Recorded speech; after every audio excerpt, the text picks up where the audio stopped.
안녕하세요. 오토교 김정윤입니다. 오늘은 좀 가벼운 얘기 해보려고 합니다.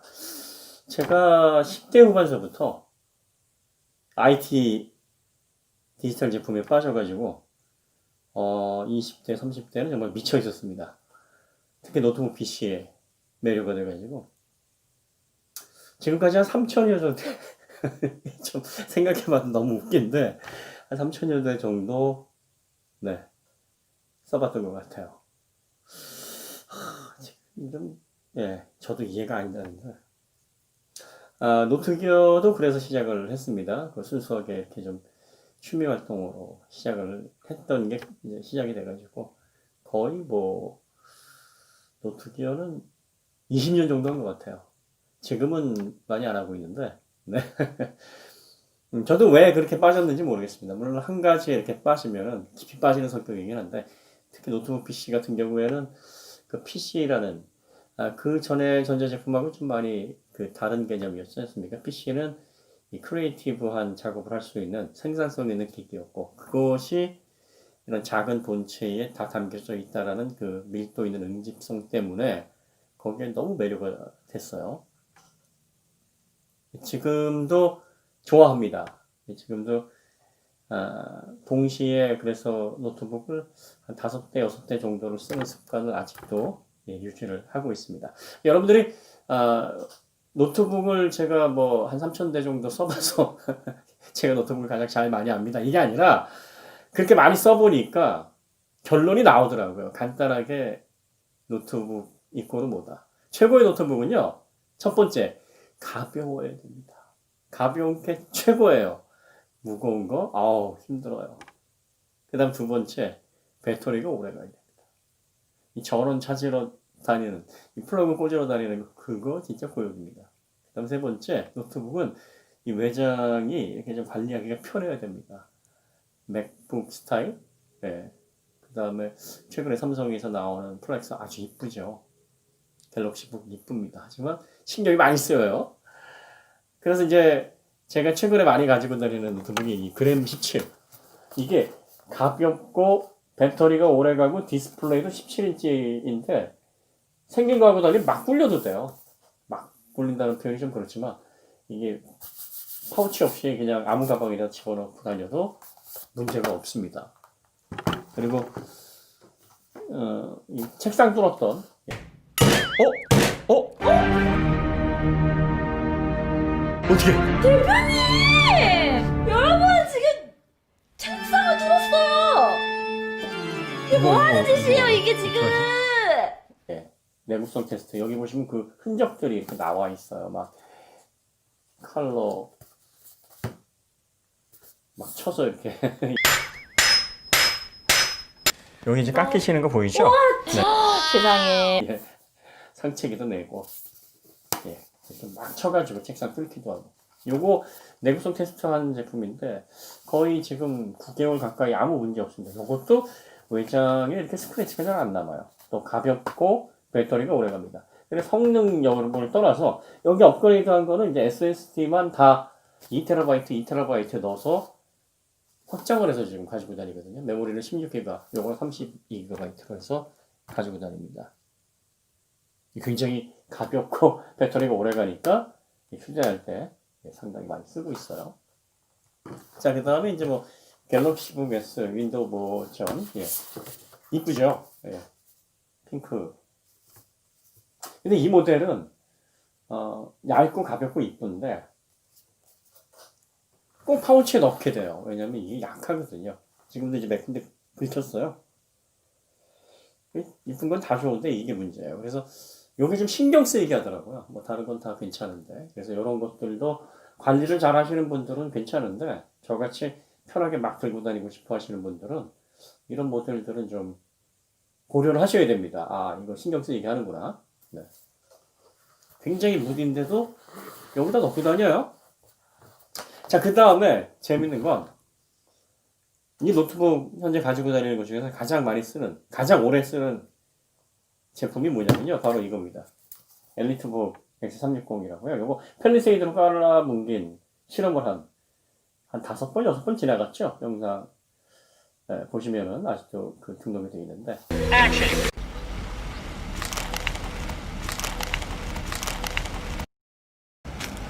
우와, 됐어요. 뒤로 후진. 후진.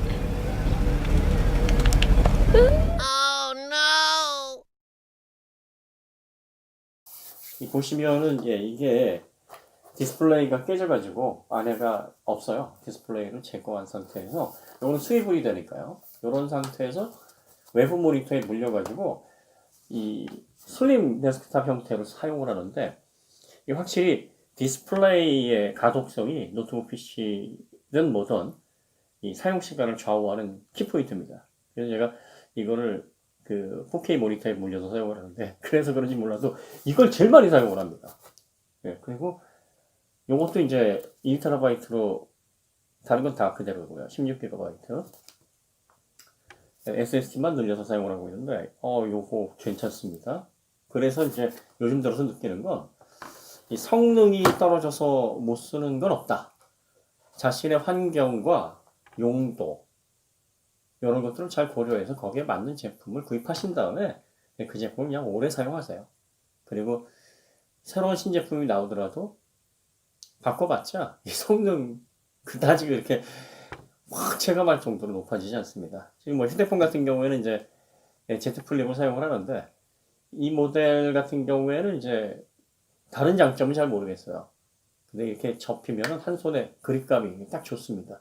요거 외에는 불편한 점은 여기 이제 삼성페이 인식이 잘 안 됩니다. 이게 한쪽에 들어가 있으니까 아무래도 기계 특성을 좀 타요. 그 문제가 좀 있고요. 그 다음에 요 디스플레이 요쪽에 이제 접히는 현상이 가끔 일어나는데 최근에 저도 그 현상이 일어났어요. 한 6개월 정도 사용을 하고 나서 그 현상이 일어나서 삼성 서비스 센터 가니까 뭐 바로 교체를 해주니까 삼성 그런 점이 좋죠. 그리고 디자인 괜찮고 뭐 그런 점 장점들 때문에 가지고 다니는데 뭐 성능에 있어서는 뭐 크게 이 갤럭시 S8 정도만 돼도 요즘 쓰시는데 전혀 문제가 없거든요. 네. 그래서 요거는 이제 왜 케이스를 여기다 끼웠냐면 분해를 했는데 이 케이블 구할 수가 없어가지고 지금 하판이 들떠 있는 상태예요. 그래서 완전히 밀착이 안 돼 있는 상황이라서 이제 어쩔 수 없이 투명 케이스를 붙였는데 지금 요 모델도 현역으로 쓰기에는 전혀 문제가 없는데 괜히 신제품이 나오면 바꾸게 되잖아요. 그래서 필요 없는 지출을 하게 되는데 그 다음에 이제 LG 스마트폰 중에서는 G8이라는 모델이 꽤 괜찮은 모델이었는데 생각만큼 히트는 못했죠. 지금 제가 이거는 그 DAP 음악 감상용 그리고 뭐 가까운 데 이렇게 다니면서 이제 카메라 촬영하고 뭐 손쉽게 사용할 수 있는 그런 디지털 기기로 활용을 하고 있는데 아주 좋아요. 아주 좋습니다. 요즘 나오는 폰하고 비교를 해도 크게 차이가 없습니다. 그 다음에 이제 순수하게 안드로이드를 가지고 몇 가지 이제 심심할 때 좀 시간 보내는 용도로 해서 개인적으로 LG에서는 왜 V30의 이 아이덴티티를 이어가지 않았는가 개인적으로 상당히 좀 아쉬워요. 그러니까 스마트폰도 최근에 뭐 갤럭시 노트 20까지 나와 있고요. 그 폴드 2도 나와 있습니다만 여러분들이 최신 모델에 너무 이렇게 민감하게 이렇게 기별을 하시는 것보다는 쓸만한 모델들. 그러니까 제 기준으로 볼 때는 갤럭시 S8, 그 다음에 LG G8 이 정도 선에서 출시된 제품들은 현역으로 쓰는데 아무런 문제가 없어요. 그러니까 이런 제품들을 좀 잘 활용해 보시는 것도 좋지 않을까 싶습니다. 물론 최신 모델 나오면 바로바로 바꾸고 뭐 디지털 기기에 거의 뭐 아파트 몇 채 값을 날린 제가 할 말은 아닙니다만 그래도 비합리적인 제품 바꿈질을 했었던 사람의 경험이 여러분들에게 유용할 수 있습니다. 해보니까 별거 없더라. 그런데 또 넌 해봤으니까 별거 없지. 안 해본 사람들 궁금하잖아. 이렇게 생각하실 수도 있는데 정말 별거 없습니다. 지금도 이런 제품들 한번 사용하다 보면 요즘 폰하고 이게 뭐가 다르지? 그런 생각이 좀 들 때가 있어요. 카메라! 그 다음에 카메라입니다. 여러분들 카메라 유튜브 하시는 분들, 특히 크리에이터 분들은 이제 카메라 관심이 많은데 요게 이제 유튜브용, 브이로그용으로 나온 RX 제로 마크 2라는 모델인데 이건 사지 마세요. 이게 단점이 참 많은데 어떤 단점이 많냐면 일단 첫 번째는 이게 발열이 굉장히 심해요. 뭐 조금만 2, 30분만 촬영을 해도 아주 뜨거워서 손을 못 댈 정도로 뜨겁습니다. 자, 그 다음에 이게 AFC가 지원이 안 됩니다. 그러니까 이렇게 움직이면서 이렇게 촬영하시다 보면 거리가 항상 일정해야 되는데 거리가 변하게 되면은 이 초점이 나가는 현상이 많습니다. 그래서 나중에 촬영 결과물을 보면 막 허트하는 그런 결과물들을 좀 가끔 보여줍니다. 그 다음에 또 단점이 배터리가 이게 상당히 짧아요. 배터리도 전용 배터리 가장 작은 배터리가 들어가는데 예, VJ1이라고 해서 이 700mAh 굉장히 작은 배터리가 들어갑니다.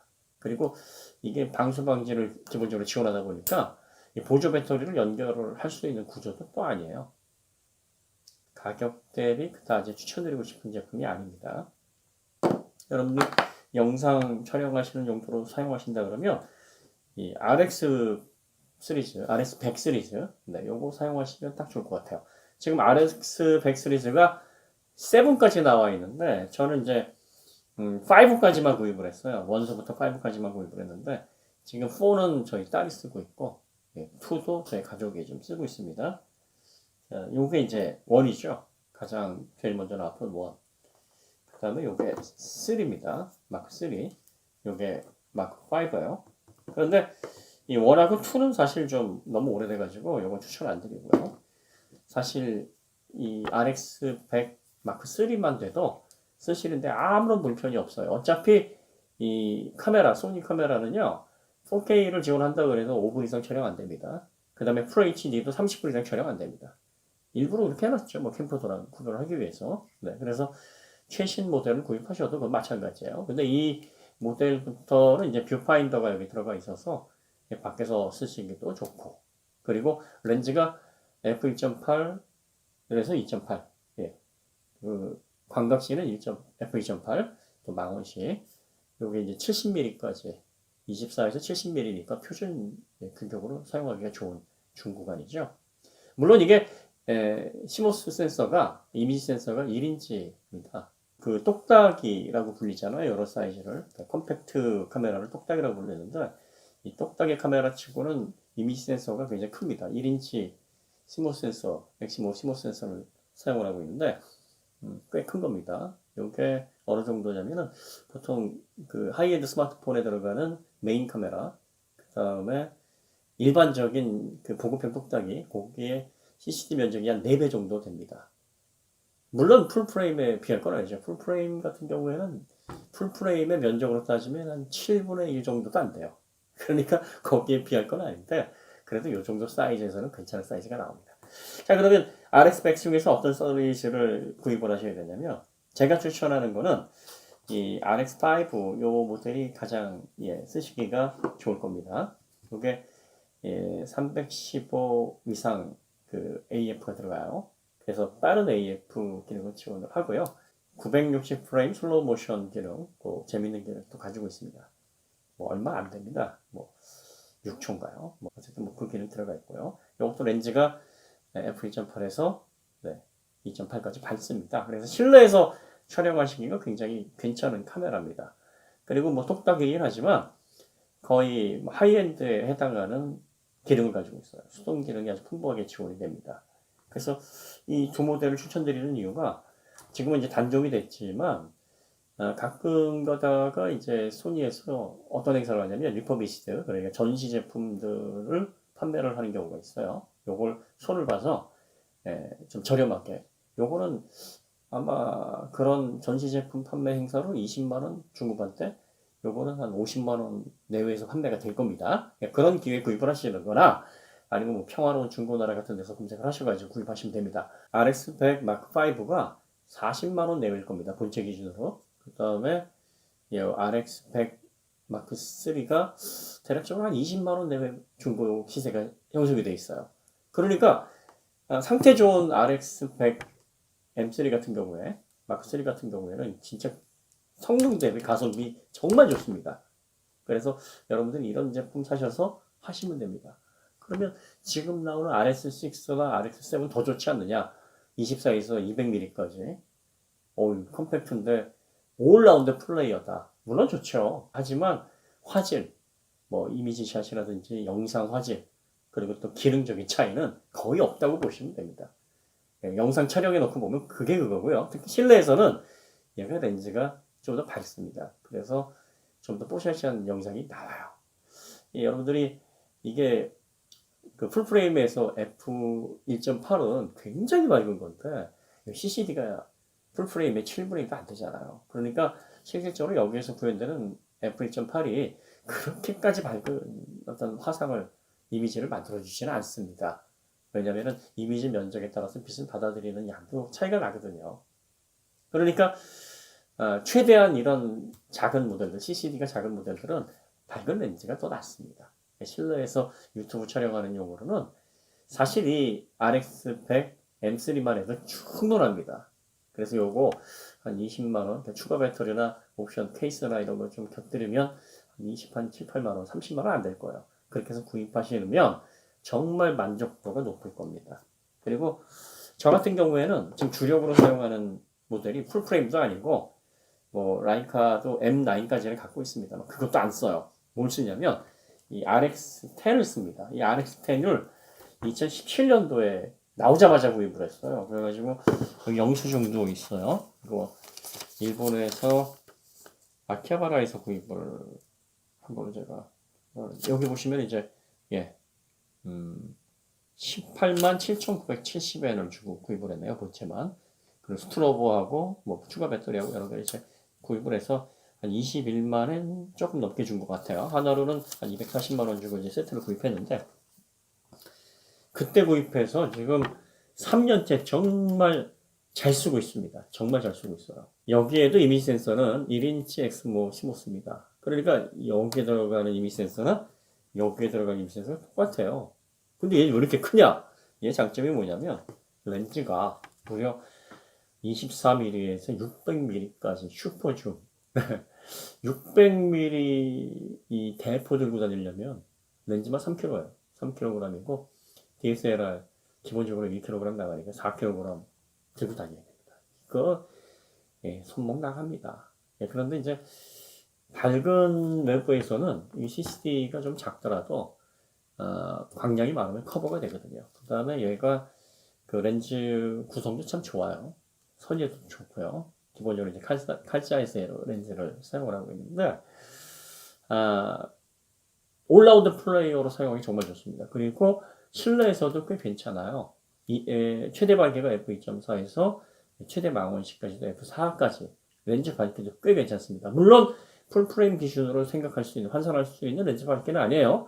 아까도 말씀드렸듯이 이미지 센서가 풀프레임의 7분의 1도 안 되기 때문에 아무리 F값이 좋다고 해도 받아들이는 그 빛의 양이 이미지 센서의 빛의 양이 제한적이기 때문에 그렇게 생각보다는 엄청난 밝기의 그 화질이 나오진 않습니다. 영상이 나오진 않아요. 그런데 어느 정도 광량만 확보가 되면 문제가 없습니다. 그러니까 이런 제품들이 사실은 실용적입니다. 지금은요, 이 후속 모델이 아직 안 나오고 있는 이유가 이런 카메라의 용도가 지금 많지 않아요. 그리고 소니가 야심차게 만들어 놓고 또 개발비, 또 뭐 렌즈 비용 이런 거 다 합쳐서 가격을 환산은 났지만 이런 것들이 판매에 대한 어떤 마진이 아주 많은 제품들은 아니거든요. 렌즈 구성만 봐도 나올 때 이런 얘기 있었어요. 이거 렌즈 값만 한 150만 원 이상이겠다. 뭐 이런 얘기를 했었습니다. 지금은 요거를 이제 중고로 구입을 하셔야 되는데 요걸 추천을 해드리는 게 아니라 요 바로 전에 나왔던 모델 RX10 M3 마크 3 요거를 여러분들이 관심을 가지고 요 모델을 한번 사용을 해 보십시오. 거의 하드웨어에 별 차이가 없어요. AF 성능 몇 가지만 조금 업그레이드가 됐고 기본적으로 하드웨어는 다 같습니다. 렌즈 구성도 같고요. 뭐 여기 들어가는 이미지 센서도 같고. 그러니까 구태여 이 모델 마크 4를 비싼 가격을 더 주고 구입할 이유가 없습니다. 지금 RX10 마크 3 같은 경우에는 이 평화로운 중고나라에서 본체 기준으로 한 70만 원 정도면 구입을 합니다. 그리고 간혹 가다가 재고 전시품 판매하는 행사로 한 80만 원대에서 나오는 것 같아요. 지금 이 모델 같은 경우에는 신품 판매하는 데가 그렇게 많지 않고 신품 경우에는 180만 원, 190만 원 하는데 그 가격 주고 사지 마세요. 이 3년 전에 나온 거라 지금도 그 가격 주고 살 만한 기계는 아니고요. 예, 중고나라에서는 본체 기준으로 국내 정품이 한 100만 원 정도 이렇게 나올 겁니다. 뭐 추가 배터리 한두 개 더 해가지고, 네. 그래서 요거를 구입하시게 되면 영상용으로도 좋고 사진용으로도 이게 한 대면은 거의 모든 예, 사진기로 할 수 있는 모든 작업들은 다 되신다. 이렇게 보시면 됩니다. 자, 그 다음에 여러분들이 그 2.3분의 1, 2.7분의 1 이런 이미지 센서가 들어가 있는 건 아예 쳐다도 보지 마세요. 그런 것들은 그냥 스마트폰 쓰시면 됩니다. 스마트폰 카메라보다 못한 카메라고 굳이 그런 모델 중에서 그래도 하나 사시고 싶다 그러면은 이 WX500이라는 모델 요거 추천드릴게요. 요게 뭐냐면 광학 30배 줌이 들어가 있어요.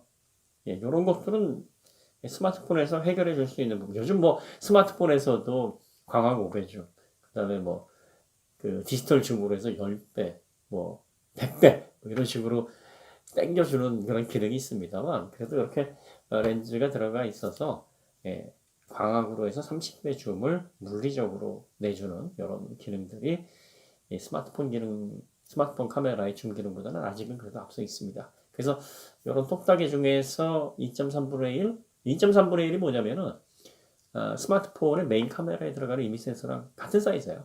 그러니까 굉장히 좀 뭐랄까 이 새끼손가락 손톱보다 좀 작을 겁니다. 이 정도 사이즈, 그 정도 들어가는 이미지 센서니까 이 실내에서 찍을 때는 형편없죠. 근데 외부에서 광량 충분할 때는 괜찮고 줌 같은 경우에는 뭐 좀 유용하게 사용할 수 있습니다. 또 손떨림 방지, 소니에서는 오축이라고 그러는데 말도 참 잘 만들어요.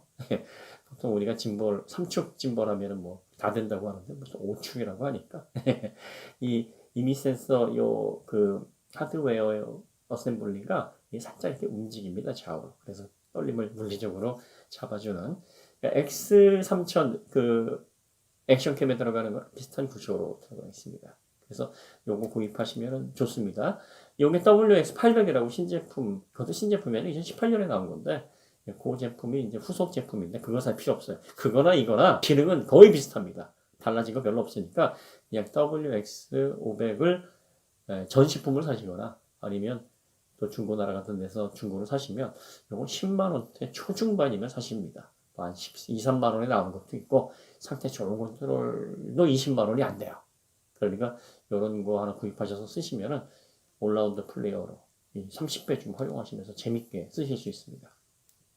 그러니까 쓸만한 카메라, 영상 촬영용 카메라 중에서 여러분들이 비용 대비 가장 좋은 게 지금 RX100 마크 3 이 모델이고요. 조금 여유가 있으신 분들은 마크 5 요거 괜찮습니다. AF가 훨씬 빨라졌고요. 네. 그리고 또 좀 최근에 나온 거라서 뭐 중고를 사시더라도 배터리 상태나 기기 상태가 양호합니다. 네, 그리고 카메라 외부에서 올라운드 플레이어로 사용하면서 영상도 좀 촬영하겠다. 그리고 영상에 외부 마이크, 뭐 무선 마이크 물려서 하게 되면은 이런 모델들은 이제 무선 마이크 잭이 없어요. 그게 좀 불편하거든요. 그런데 이 모델 같은 경우에는 이제 3.5파이 마이크 단자도 가지고 있고 또 하슈도 있고 DSLR처럼 비슷하게 활용도 할 수 있으면서 영상 품질도 상당히 좋습니다. 이 렌즈 구경이 크니까 실내에서도 꽤 좋은 영상이 나와요. 그 다음에 이제 이 브이로그용으로 나왔다는 이거는 비추입니다. 이거 사지 마세요. 써보니까 별로입니다. 네, 요거는 제가 액션 캠으로 좀 쓰는 가민 버브 30이라는 모델인데, 네, 요거는 다양한 그 매트릭스 정보 빼기가 좋습니다. 스피드 센서, 그 다음에 뭐 GPS, 또 가속도 센서 뭐 이런 걸 연결해서 스포츠 할 때 많이 쓰는 그런 웹캠인데 가성비 별로 안 좋아요. 좋기는 한데 여기 고프로보다 더 비쌉니다. 네. 그래서 여러분들이 디지털 제품들은요 최신 제품들이 꼭 좋지 않습니다. 이전에 나온 제품들 중에서 원래 그 제품에서 몇 가지 기능을 더해서 신제품으로 출시를 해서 자꾸 이제 구매를 일으키는 건데 여러분들이 뭐 여유가 돼서 새로운 제품을 계속 구입하는 것도 의미가 있습니다만 한 번 구입한 제품들을 오래 사용하시면서 실용적으로 이용하시는 그런 것들이 더 합리적이고 또 개인의 어떤 자금 운영하는 데 있어서 큰 도움을 주는 그런 방향이다라는 점을 꼭 말씀을 드립니다. 드리고 싶었습니다. 비합리적인 구매의 대명사. 얼마나 이상한 경험도 많이 했겠습니까? 구매 흑역사 정말 많아요. 그런 사람이 경험을 모아서 영혼을 끌어모아서 드리는 말씀이니까 여러분들이 꼭 기억을 하시고 뭐 반드시 최신 제품 좋은 거 아니고 내 손에 맞고 그냥 내가 쓰고 있는 제품 만족하면서 오래 사용하는 게 가장 좋은 거구나 이렇게 생각을 하시면 좋을 것 같습니다. 네, 풀어놓고 나니까 별로 뭐 영향가 있는 얘기는 아니었던 것 같은데 그럼에도 불구하고 긴 영상 봐주셔서 정말 감사드립니다. 다음에 더 좋은 콘텐츠로 찾아뵙겠습니다.